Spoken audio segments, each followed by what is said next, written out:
बड़ी खेप मैगजीन भी आप देख रहे हैं, ये सब पुलिस ने यहां से बरामद किए।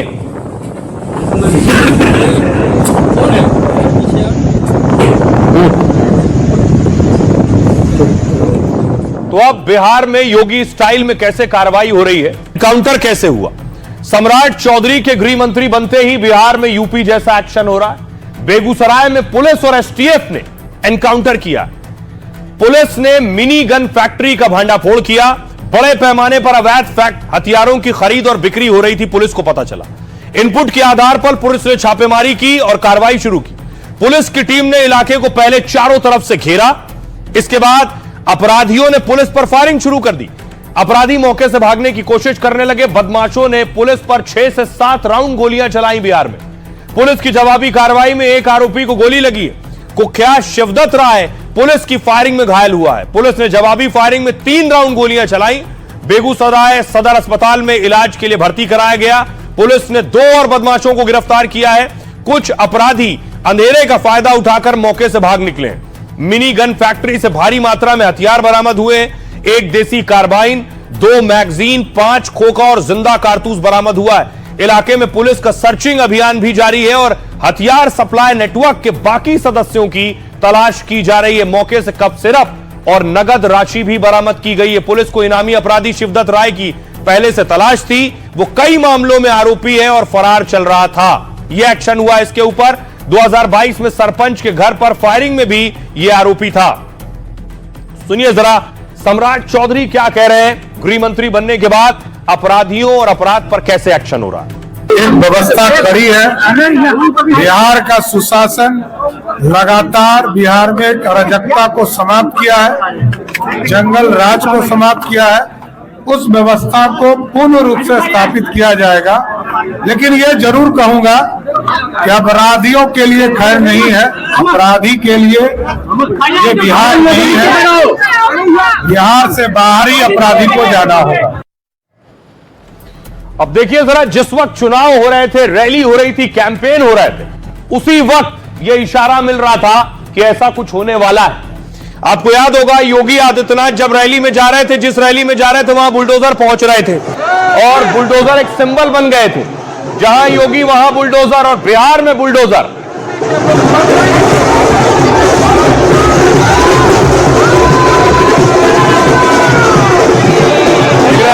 बुलडोजर से ही फूलों की बारिश भी हो रही थी योगी पर। और अब बिहार के लोग बुलडोजर को अपनाना चाहते हैं। इसलिए अगली तस्वीर देखिए। अब तक क्या था कि गृह मंत्रालय नीतीश कुमार के पास होता था। सम्राट चौधरी ने शपथ ली। बीजेपी की शर्त थी कि गृह मंत्रालय बीजेपी के पास होगा। मैं अपने कर्तव्यों का श्रद्धापूर्वक निर्वहन करूंगा। मैं सम्राट चौधरी ईश्वर की शपथ लेता हूं कि मैं विधि द्वारा स्थापित भारत के संविधान के प्रति सच्ची श्रद्धा और सम्राट चौधरी हो गए हैं गृह मंत्री। गृह मंत्री यानी जितना पुलिस प्रशासन महकमा है, सबकी जिम्मेदारी सम्राट के पास। 20 साल में पहली बार नीतीश गृह मंत्री नहीं है। नीतीश हर बार गृह मंत्रालय अपने पास रखते थे, और लेकिन इस बार बीजेपी ने मंत्रालय में फेरबदल की मांग की थी। साथ ही गृह मंत्रालय को लेकर दावा भी ठोका था। दावा है कि शुरू में नीतीश इसको लेकर तैयार नहीं थे, लेकिन बाद में नीतीश सम्राट चौधरी के नाम पर मान गए। गृह मंत्रालय किसी भी राज्य का शक्तिशाली विभाग होता है। अपराधियों के खिलाफ सारे फैसले अब सम्राट चौधरी लेंगे। पुलिस पोस्टिंग से लेकर राजनीतिक नियंत्रण तक सम्राट के पास होगा। आईपीएस, डीएसपी, थानों में नियुक्ति भी गृह मंत्रालय से ही होता है। इसका राजनीतिक लाभ भी मिलता है। अब ये सारी चीजें नीतीश के हाथ से निकल गई। बड़े ऑपरेशन, आर्थिक अपराध से जुड़ी फाइल गृह मंत्री देखता है। राजनीतिक अपराधियों की फाइल भी अब नीतीश नहीं देखेंगे। इस पर अब फाइनल फैसला सम्राट चौधरी ही लेंगे। मतलब सत्ता नीतीश एक अणे मार्ग से अब 5 देश रत्न मार्ग शिफ्ट हो गई है। जो 5 देश रत्न मार्ग है वो डिप्टी सीएम सम्राट चौधरी का आधिकारिक आवास है। क्राइम, माफिया और कार्रवाई पर कार्रवाई की जिम्मेदारी अब सीधे सम्राट चौधरी की होगी। दंगों की रोकथाम, पुलिस सिस्टम, खुफिया रिपोर्ट पर एक्शन की जिम्मेदारी भी होगी। लॉ एंड ऑर्डर के सारे फैसले बीजेपी ले सकेगी। कानून व्यवस्था पर अब सवाल नीतीश पर नहीं आएगा। अपराधों की खबरों पर विपक्षी सीधे बीजेपी से ही सवाल करेंगे। गृह मंत्रालय बीजेपी के पास जाने का मतलब है सत्ता संतुलन बदल गया है। ड्रग, सैंड माफिया, जमीन माफिया, हथियार तस्करी जैसे केस अब सम्राट चौधरी ही देखेंगे और बड़ा एक्शन होगा। आइए अब आपको सुनवाता हूं, सुनिए जरा क्या कुछ कह रहे हैं सियासतदान। यह कोई विषय ही नहीं है। कौन विभाग किसके पास रहेगा, हेड ऑफ द गवर्नमेंट कौन है, यह महत्वपूर्ण होता है। आज भी लॉ एंड ऑर्डर हमारा यूएसपी है, कल भी हमारा लॉ एंड ऑर्डर यूएसपी रहेगा। मैंने कहा कि ये हमारी प्राथमिकता है, कानून का राज, और मुख्यमंत्री जी विश्वास करके भारतीय जनता पार्टी को ये डिपार्टमेंट दिए हैं, हम कानून का राज लाएंगे। कोई बड़ी बात नहीं है, गृह मंत्रालय देने से तो अच्छा है ना, एक नए नौजवान चेहरे पर को जिम्मेवारी दिया है लॉ एंड ऑर्डर का, तो और इफेक्टिवली काम करेंगे। सम्राट जो सरकार है ये प्रोग्रेटिव सरकार का है, मुख्यमंत्री का है, इसके अंदर तीसरा आदमी का किसी का रोल ही नहीं है। तो मुख्यमंत्री जी को अपने लिए वो बेहतर लगे होंगे तो मुख्यमंत्री जी जाने। अब मुख्यमंत्री जी का विवेक कितना इस्तेमाल होगा और कितना काम करेगा ये तो समय बताएगा। विधानमंडल दल के नेता हैं, उनको ये विभाग मिला है।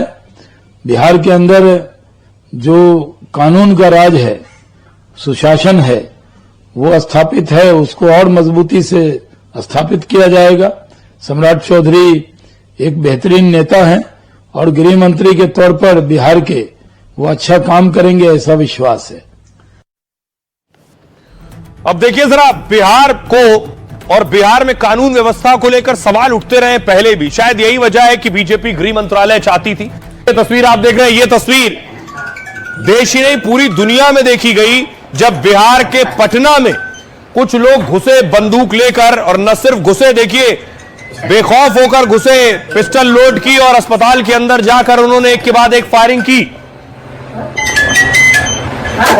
बिहार में अपराध और लॉ एंड ऑर्डर को लेकर सवाल उठते रहे। देखिए जरा बिहार की हालत क्या है, कितने बेखौफ है अपराधी। बिहार में 2020 में देखिए जरा 3150 हत्याएं हुई हैं, 2021 में 2799 हत्या, 2022 में 2930 हत्या और 2023 में 2862 हत्या। यह बिहार में हत्या का ग्राफ है। बिहार चुनाव से पहले अपराध के कई मामले सामने आए। पटना से लेकर जहानाबाद, मोतिहारी में हत्या की घटनाएं हुई। इसको लेकर विपक्ष ने नीतीश राज की तुलना जंगल राज से की थी। एनसीआरबी की 2023 की रिपोर्ट में हत्या के मामले में बिहार दूसरे नंबर पर था। 2023 में बिहार में 2862 हत्याएं दर्ज हुई। 2020-23 के बीच 4 सालों में हर साल हत्या की संख्या में कमी आई है। इस साल बिहार देश भर में हत्या के मामले में नंबर 2 पर था, लेकिन सबसे अधिक अपराध वाले राज्यों में बिहार टॉप 5 में नहीं है। इस रिपोर्ट में हत्या को लेकर वजह भी बताई गई है। निजी दुश्मनी, जमीन संपत्ति विवाद, पारिवारिक कलह और आर्थिक वजह रही है। सबसे बड़ी राहत राजनीतिक और सांप्रदायिक हत्याएं बेहद कम होना थी। राजनीतिक कारणों से होने वाली हत्या में सिर्फ 2 हत्याएं ऐसी दर्ज की गई। सांप्रदायिक या धार्मिक कारणों से सिर्फ 1 हत्या दर्ज की गई है। यह बिहार की स्थिति है। बिहार में एक अच्छी चीज यह है कि सांप्रदायिक हिंसा की खबरें कम आती हैं। अब सुनिए जरा बिहार के लोग क्या कह रहे हैं। बीजेपी के पास गृह मंत्रालय आने से क्या बिहार की कानून व्यवस्था दुरुस्त होगी, योगी स्टाइल में इलाज होगा? सुनिए। हाँ, बिल्कुल सही है। और ये भाजपा को जो मिला है तो निश्चित तौर पे बिहार को एक प्रशासनिक तौर पे और शासन व्यवस्था के मामले में निश्चित तौर पे हमें अब दूसरे जगह झांकने का भी मौका नहीं देगा। हमारे यहाँ भाजपा वो करके दिखाएगी, इसका पूर्ण विश्वास है। योगी स्टाइल में अपना इनकाउंटर कर रहे हैं, उस तरह से बिहार में भी शुरुआत हुआ है। हम लोग इसका पूरा समर्थन करते हैं। बिहार बड़ा ही अराजकता के दौर से गुजर रहा था, अपराधियों का मनोबल काफी बढ़ा हुआ था। ऐसे में इस तरह के एनकाउंटर आम लोगों को सुकून दे रहा है। जैसे योगी जी ने यूपी में सख्ती दिखाई तो वहाँ काफी हद तक अपराध कंट्रोल है, ऐसे ही यहाँ भी होना चाहिए और जरूरी है, जायज है। आभार व्यक्त करते हैं कि उन्होंने अपराधियों के प्रति आज अपना पदभार ग्रहण करने के साथ ही ऐसा स्टेटमेंट भी दिए हैं कि अपराधी के लिए जो भी करना होगा हम करेंगे। और अगर उनके आने के साथ अगर अपराधियों पर कार्रवाई हो रहा है तो आम आवाम के लिए खुशी की बात है। हम लोग इसी उम्मीद से इस सरकार को बनाए हैं कि अपराधियों के सफाया कर दिया जाए। बहुत पहले से ये शुरू होना चाहिए था, क्योंकि अपराधी जो बेगुनाम हो रहे हैं उनका इसी तरह से इनकाउंटर होगा तो समाज को एक बहुत बेहतर कानून व्यवस्था मिलेगा। कि बिहार में सुशासन की सरकार थी और सुशासन की सरकार रहने के लिए योगी मॉडल जरूरी है, एनकाउंटर जरूरी है। अपराधियों का जिस तरह से मनोबल बढ़ते जा रहा है, उसके लिए इनकाउंटर बुलडोजर आवश्यकता है। बिहार में यह मॉडल लागू होनी चाहिए। बहुत अच्छी बात है। अपराधियों के खिलाफ जरूरी है इस तरह का कदम उठाना, यह बहुत पहले होना चाहिए था। अपराधियों में जब तक प्रशासन का खौफ नहीं होगा तब तक वो अपने रास्ते पर नहीं आएंगे। यही तो बदलाव है, बदलाव है, बिल्कुल बदलाव है। और हम लोग बिहार ही रहे थे, जो हमारे यहाँ बिहार, अब बिहार नहीं रहा। बिल्कुल होना चाहिए योगी मॉडल। बिहार को भी योगी मॉडल की ही जरूरत है। देखिए, इस निर्णय से तो जनता में खुशी की लहर है। यह तो शुरू से ही इस तरह की मांग थी कि बिहार में भी योगी मॉडल शुरू हो। बेगूसराय में 36 घंटे में 2 इनकाउंटर के बारे में सुनने को मिला और यहाँ अपराधियों का बहुत मनोबल बढ़ गया था। इनका मनोबल समाप्त करने के लिए यूपी स्टाइल में यह इसकी आवश्यकता है। तो आपने बिहार के लोगों को सुना जो अपने दिल की बात कर रहे हैं। वो भी चाहते हैं, इसकी जरूरत है, अपराधियों में खौफ हो पुलिस का। देखिए अपराधियों में खौफ कैसे है। योगी आदित्यनाथ के राज में तौकीर पर भी एक्शन हो रहा है। बरेली में क्या हो रहा है मैं आपको दिखाऊंगा। पहले आपको प्रयागराज लिए चलता हूं। योगी आदित्यनाथ आज प्रयागराज में थे। ये आप देख रहे हैं, संगम के तट पर पहुंचे, संगम में आरती की है, दुग्धाभिषेक किया।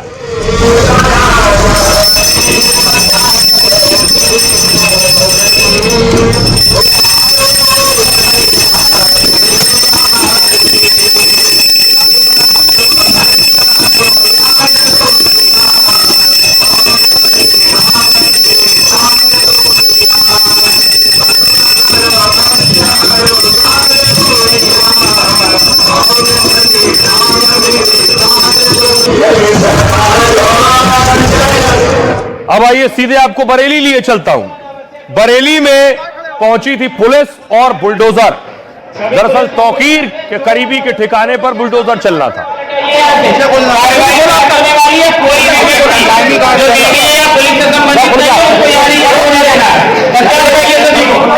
काम करें, सभी अच्छे से काम करें, कोई शिकायत का मौका नहीं दे किसी तरह में। थोड़ी सी मेहनत कर ले सभी ध्यान दे।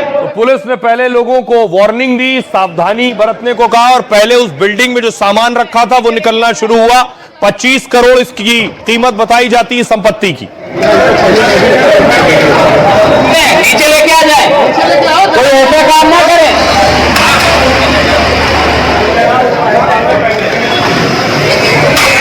और उसके बाद देखिए जरा बुलडोजर चलना शुरू हुआ। पोकलेन मशीन आई थी, बाकायदा बड़ी इमारत थी जिसे गिराया जाना था।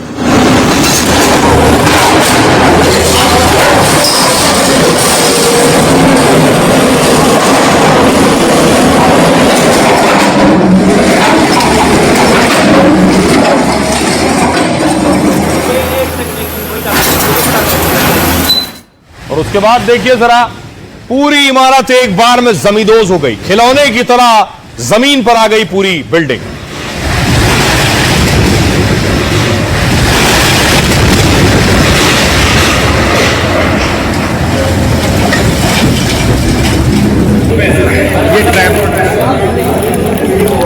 पूरी इमारत आप देख रहे हैं जो बुलडोजर के जरिए गिरा दी गई है। आइए आपको बताऊं क्यों हुआ एक्शन और किसकी इमारत है ये।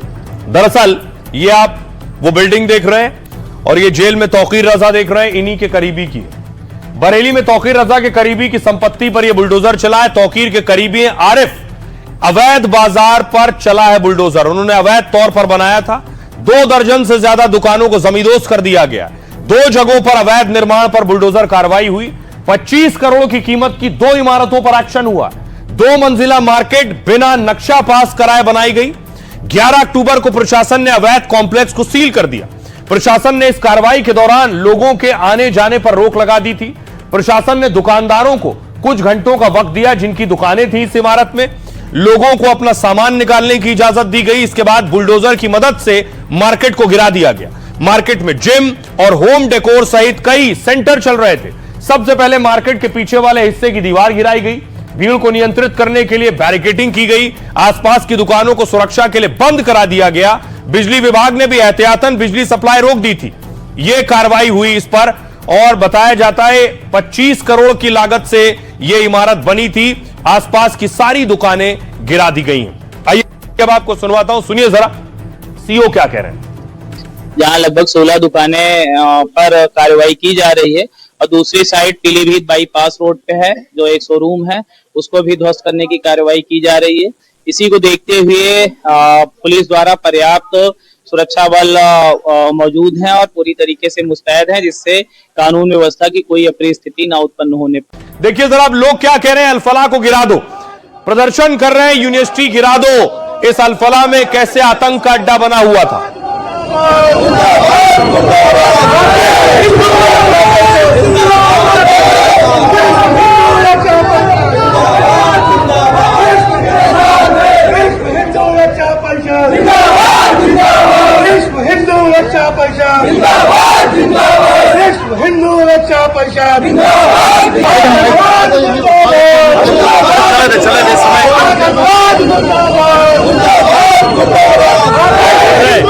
ये जो हिंदू संगठन प्रदर्शन कर रहे हैं, इनके बैनर में लिखा अल फलाह विश्वविद्यालय पर बुलडोजर चलाने की मांग कर रहे हैं उस पर।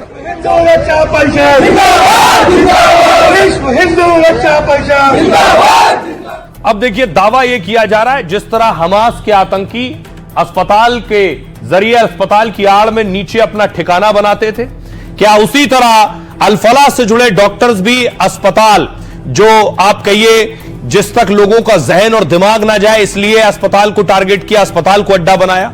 जैश के डॉक्टर मॉड्यूल का हमास की रणनीति अपनाना कोई संयोग नहीं बल्कि एक सोची समझी साजिश का हिस्सा है, क्योंकि हमास भी अस्पतालों का इस्तेमाल करता था। गाजा के अस्पतालों में लोगों को मानव ढाल बनाता था ताकि इजरायली फौज के हमलों से लड़ाकों को बचा सके। ठीक वैसे ही जैश से जुड़े डॉक्टर्स आतंकी भी यही करते थे। उन्होंने अल फलाह मेडिकल कॉलेज को अपना अड्डा बनाया। यहीं पर काम करने वाले कई लोग आतंकी नेटवर्क से जुड़ गए, जिनका ब्रेन वॉश कर उन्हें नेटवर्क में जोड़ना आसान होता था। डॉक्टर उमर और मुजम्मिल इसी अल फलाह में पढ़ाते थे। वो अल फलाह की लैब से सोचिए रासायनिक केमिकल चुरा कर ले जाते थे, जिसे अमोनियम नाइट्रेट में मिलाकर बम बनाया जाता था। हमास के लड़ाके भी अस्पतालों में हथियार और बम रखते थे छिपाकर बेसमेंट में। उसी तर्ज पर जैश से जुड़े डॉक्टर भी आतंकी यही काम कर रहे थे, क्योंकि आतंकी गुट जैश और हमास के बीच सांठगांठ थी। 5 फरवरी को पीओके में हमास और जैश लश्कर का जलसा हुआ था। आतंकी कमांडरों ने भारत को तोड़ने का मंसूबा जाहिर किया था तब। इसके बाद जैश ने हमास की आतंकी किताब पढ़कर उसे लागू किया है। क्या यही तैयारी थी, यही कोशिश थी? लेकिन अल फलाह पर कार्रवाई हो रही है, तो सुनिए जरा मुस्लिम धर्मगुरु क्या कुछ कह रहे हैं। मदनी और विनोद बंसल क्या कह रहे हैं। लंदन के अंदर मेयर बन सकता है एक खान, हिंदुस्तान के अंदर किसी मुस्लिम यूनिवर्सिटी का कोई आदमी वाइस चांसलर नहीं बन सकता, और अगर बनेगा तो आजम खां की तरह जेल के अंदर जाएगा, इकबाल की तरह औलाद जेल में डाल दी जाएगी। आज देख लीजिए अल फलाह का क्या हो रहा है, जेल में पड़ा हुआ है और कितने साल जेल के अंदर गुजरते हैं नहीं जानता कोई आदमी। अरे मौलाना कुछ तो सब्र करो, कुछ तो शर्म करो। कम से कम जिस देश में रहते हैं, जिस थाली में खाते हैं उसमें छेद करना बंद करो। आपके ऐसे स्टेटमेंट जो है न सिर्फ भारत बल्कि इस्लाम के लिए भी बड़े बेहद घातक हो सकते हैं। अगर अतिवादियों को, आतंकवादियों को, अमानवीय कुकृत्य करने वाले जिहादी जानवरों को आप बचाओगे तो उसके परिणाम सभी के लिए घातक होंगे। अब देखिए सवाल यह है कि अल फलाह में बहुत से बच्चे पढ़ते हैं, उनके परिवार वाले परेशान हैं, परिवार वाले अल फलाह यूनिवर्सिटी पहुंच रहे हैं। बेशक वहां से कुछ आतंकी निकले, लेकिन हर बच्चा आतंकी नहीं है, ना हर बच्चे का उनसे ताल्लुक है। लेकिन परिवार वाले अपने बच्चों की पढ़ाई लिखाई को लेकर बहुत फिक्रमंद हैं। उन्हें सुनिए जरा क्या कह रहे हैं। हमारे बच्चे इधर पढ़ रहे हैं, एमबीबीएस कर रहे हैं, डॉक्टरी की पढ़ाई कर रहे हैं, तो जो भी लोग, मैं अकेला नहीं, कितने पेरेंट्स 1200-1300 पेरेंट्स बन जाते हैं 4 सालों के। हर बंदा बरी करेगा, एक बार करेगा ही करेगा। हम सरकार से यही बेनती करेंगे कि हमारे बच्चों का भविष्य को मद्देनजर रखते हुए जी सरकार उसको देख के अच्छा हल निकालेगी। कल वो उन्होंने बताया कि एनएमसी के ऑफिशियल आए थे, उन्होंने इंस्पेक्शन की है, दे विल डू सर्टेनली, कुछ ना कुछ जरूर करेंगे। हमारी कंसर्न तो है ही, रेपुटेशन को इशू को लेके बहुत बड़ी कंसर्न है हमारी। आई एम श्योर कि अथॉरिटीज सारे चीज को इन्वेस्टिगेट करने के बाद बच्चों के फ्यूचर को ध्यान में रखते हुए कोई ना कोई स्टेप लेगी।